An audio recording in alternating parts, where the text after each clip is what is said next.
Doctor Who Season by Season. Season 9 Review. Season 9 of Doctor Who aired in 1972.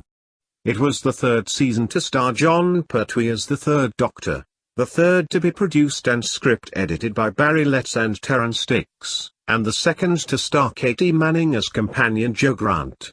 Nicholas Courtney would also return as the Brigadier, though from this season onwards he and the other unit characters are effectively made semi-regular rather than regular characters, appearing in less than half of the season's episodes as the series begins to focus on the Doctor having other adventures away from UNIT and even on alien worlds again, despite still technically being in exile. The first story of the season is Day of the Daleks, which gets Season 9 off to an absolutely sensational start. In my opinion, Day of the Daleks is a classic, not just the best Jon Pertwee Dalek story but the best Dalek story of the 1970s and one of the greatest of all time. Day is also one of just a handful of classic series stories that really uses time travel as part of the plot, rather than just as a device to get the Doctor to an interesting new location, and this is back in the days where such a thing was so uncommon as to be genuinely interesting, rather than the overdone to the point of everyone being fucking sick to death of it as in the Moffat era. Basically a bunch of terrorists from the future come back in time to assassinate a politician they believe is responsible for starting World War III and resulting in the creation of a horrific future Earth completely ruled by the Daleks. The Doctor must decide whether he can condone cold-blooded murder or condemn Earth to this nightmare future. Day of the Daleks is criticized in some of the dumber fan circles for a lack of Dalek action, as well as even more trivial issues such as the Dalek voices sounding a bit different. Not that I've ever even noticed, to be honest, let alone cared, but such irrelevant criticisms demonstrate just how completely out of it much of fandom is. Day is a cracker of a science fiction thriller with great performances, a fast pace and an absolutely cracking script full of first-rate dialogue and concluding with a killer twist that blew my preteen mind when I saw it back in the day. An absolute classic. Unfortunately, Day is the only story of the season I can say that about, because unfortunately, in my opinion, it is all downhill from here for Season 9. The next story is The Curse of Peladon, which is something of a fan favorite. Apparently, anyway. To be honest, I find it a pretty dull yawner that is next to impossible to sit through. It's nice to have the Ice Warriors back, though while Alan Benyon is great as the Ice Lord, it's a bit of a bummer to have them be the good guys.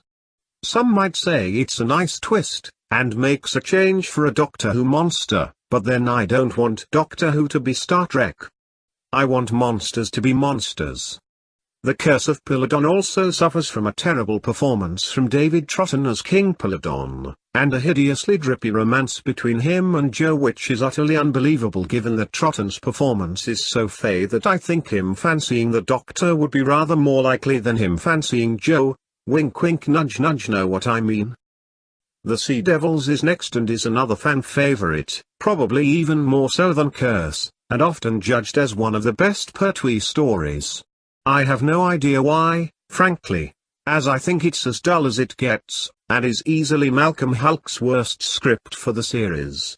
He just doesn't seem interested, which may well be because he's written this story once already as the Silurians back in Season 7, and it was way better then.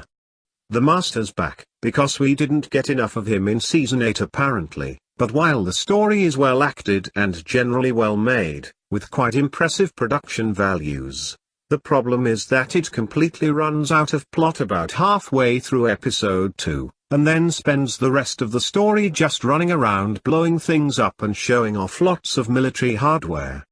It is literally nothing other than a remake of the Silurians, but with less moral ambiguity and genuine drama and more farting around with the Master.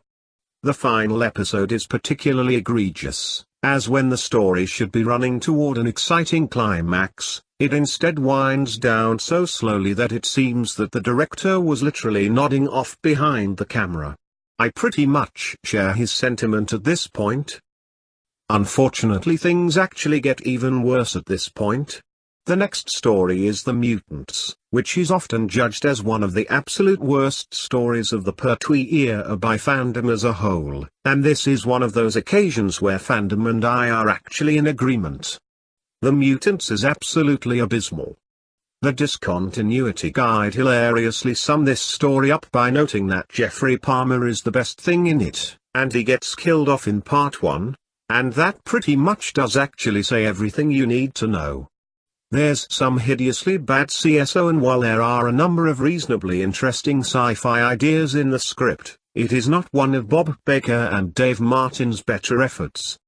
In fact, it's hideously boring, with no real characters to speak of, and is badly and so garishly made it's actually painful on the eyes. Nothing, however, is quite as painful as the season finale, The Time Monster. The very worst story of the Pertwee era, and one of the worst of all time. The Time Monster is one of a rare breed of story.